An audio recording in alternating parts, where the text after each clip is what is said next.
Agora, confirmado, a gente tem 5.590 Uhum. exoplanetas confirmados. A gente até não o sabe nada ainda, então. Sabe nada, cara. É praticamente Não sabe nada. Porque eu fiz essa pergunta. Eu não jogo videogame, né? Mas principalmente o pessoal de cripto, né, que eu conheço, é mais aficionado por jogos. E aí o pessoal da Paradigm Education, a gente é sócio deles, eles falam bastante de um jogo chamado No Man's Sky. Adoro esse jogo. Joguei por muito tempo. Então, e o que me deixou fascinado com esse jogo, eu nunca vi ele na tela, mas só a explicação eu falei, caramba, que interessante. É porque o jogo eles programaram, né, e botaram bastante randomicidade e como se eles com aquilo dessem um Big Bang. E daquilo surgisse galáxias e sistemas solares e planetas. E o motor do jogo, no final, criou 18 quintilhões de mundos. Uhum. Desses 18 quintilhões, 90% são inabitáveis. Os 10% que suportam a vida, 90% desses são ordinários. E aqueles que podem ter ecossistemas realmente vibrantes, tipo a Terra, é 1%. E ele fala que a chance de um jogador humano encontrar outro é uma agulha num palheiro, não encontra. Sim. Eu falei, caramba, cara, olha só o nível de simulação. E você tem evolução acontecendo lá por conta do algoritmo. Até volto na hipótese da simulação, que no final a gente nem entrou no assunto. Mas eu falei, isso é muito interessante, porque será que o universo não é mais ou menos parecido com isso? Talvez 1% desses 18 quintilhões esteja borbulhando de vida, mas é tão distante da gente. Ou já aconteceu, a gente só vê a imagem que uma hora vai chegar. Porque nesse tempo todo que a gente tem também, 13,7 que a gente falou aqui, bilhões de anos de história, pega a nossa raça aqui, o ser humano. Né? O que a gente tem hoje de capacidade técnica é um piscar de olhos na história da Terra. E quanto tempo mais a gente vai viver, né? Também não dá pra saber. Eu gosto muito de uma analogia que eu vi uma vez de que a humanidade são um monte de pessoas dentro de uma piscina de líquido inflamável. E aí, antigamente, ninguém tinha um isqueiro, porque as guerras eram locais. Era Alexandre o Grande contra o Dario, entendeu? Então você não conseguia inflamar a piscina toda. Hoje em dia tem bastante gente com isqueiro na Todo mão. mundo tem E isso. cada vez mais nós teremos mais pessoas com isqueiros na mão, porque daqui a pouco um estudante de biologia do terceiro período está desenvolvendo um vírus em sala de aula. Então não sei quanto tempo a gente vai durar.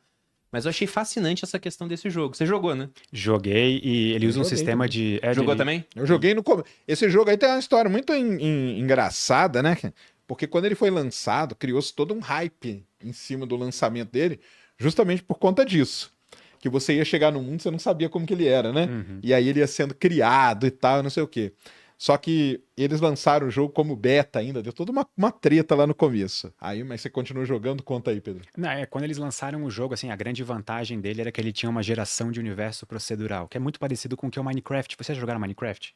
É muito aí. parecido com o que a Minecraft faz. Eu não, mas tudo também bem. não. Mas vale a pena jogar. Eu sei que muitas pessoas às vezes têm preconceito com Minecraft, mas eu acho que é um excelente jogo educacional. Então, caso alguém assistindo tenha filhos, eles queiram jogar Minecraft, deixa, joga junto, Minecraft inclusive. Education ainda Vão por ser, cima. vão ser as Baixa. melhores memórias que vocês vão ter com os filhos de vocês. Eu joguei com meu pai minha vida inteira e são as melhores Sério? memórias que a gente tem. Não Minecraft necessariamente, eu jogava Battlefield e outros jogos, mas a gente jogou a vida toda. E ele usava esse sistema de geração procedural para criar infinitos mundos e esses quintilhões de planetas que poderiam ser habitáveis. Só que aí que está o problema. Nem todos eles eram interessantes. A maior parte era desinteressante. Então, no fim, o grande aí. treta que o Sérgio falou foi que o universo era cheio de nada. Sabe? Porque todos os planetas, assim... Um jogo chato. Exatamente. Só que assim, em defesa do jogo, eu acho que ele tem uma das melhores histórias de comeback da indústria de jogos até hoje. Isso aí, porque depois eles se recuperaram. Eles não pararam de fazer atualizações, e quando eu cheguei para jogar o jogo, já tinha até suporte a VR. Então eu joguei com óculos, o de VR. E assim, eu me sentia dentro de um universo em que era bizarro, assim, eu tipo, ficava tonto fazendo batalhas espaciais, sabe? Então o jogo se recuperou e vale a pena jogar porque justamente dá um gostinho da dimensão do universo. E ao mesmo tempo ele dá um gosto muito interessante de o quão raros são planetas habitáveis com as condições certas. Eu sou, por exemplo, aquele tipo de jogador de No Man's Sky que eu vou procurar um planeta parecido com a Terra, porque eu gosto de cenários bonitos e tudo mais. Só que existem jogadores que não, eu quero achar o vulcão possível aqui que eu quero morar no meio da lava. E tudo bem, essas pessoas provavelmente vão encontrar uma casa mais fácil do que eu, porque o meu planeta verdejante, cheio de vida, é mais raro. É 1%. E isso entra um pouquinho na equação de Drake, que eu acho que tem uma das boas respostas para a pergunta que tu levantasse de quantos planetas existem no universo. Hoje em dia a gente sabe que a maior parte das do universo que a gente vê tem planetas orbitando elas. Agora, quantos planetas é uma espécie de incógnita. Mas a gente tem mais ou menos uma estimativa de que sejam pelo menos, a última vez que eu olhei os dados eram 5, se eu não me engano. Isso. sendo que a maior parte desses 5, para cada pontinho que a gente olhou no céu, 5 planetas orbitando. Mas desses 5, em geral, 4 são gigantes gasosos, eu acho. Alguma coisa assim, mais ou menos isso. Que são como Júpiter e Saturno.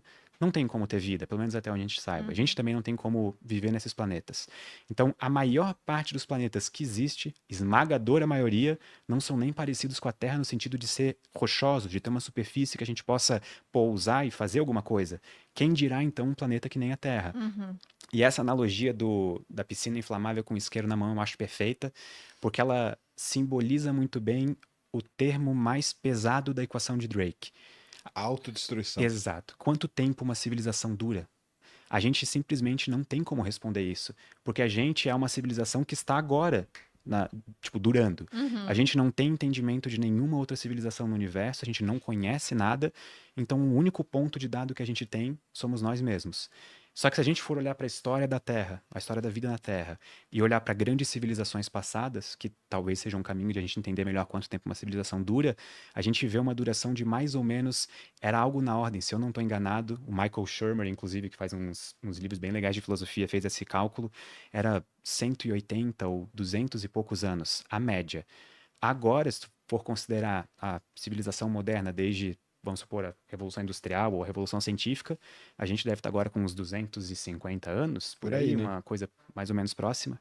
Então, a gente provavelmente chegou naquele ponto em que, quem sabe, outras civilizações do universo chegaram, em que, sim, alguém botou o isqueiro na piscina inflamável. A gente se matou. Tá Basicamente cheio de isso. gente aí doida, tipo assim. Exatamente. Exatamente. É isso aí, não é fácil, não. Complexo. Complicado. Talvez o maior obstáculo para a vida no universo não seja o universo ou as condições ideais, seja a própria vida. Por isso que a gente não vê ninguém ao nosso redor. A E vida... talvez seja melhor não ver também, porque se a gente pega até aqui no planeta as histórias de contato entre civilizações menos avançadas com outras com mais Deu tecnologia, são extermínios. Aham. Como é que terminou Incas e Aztecas contra espanhóis?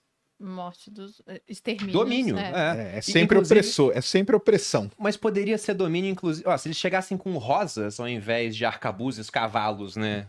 E aço, teria acontecido basicamente a mesma coisa, porque os germes foram o principal Foram os fator principais. utilizado para dominação, ainda que talvez inconscientemente, porque o pessoal na Europa tinha uma série de doenças que não existiam aqui nas Américas, havia muito mais densidade populacional, e aí varíola e outras doenças simplesmente dizimaram a população. Então, se a gente encontra um ETzinho no filme lá, eu fico sempre pensando, cara, Que vírus que ele tá trazendo, né?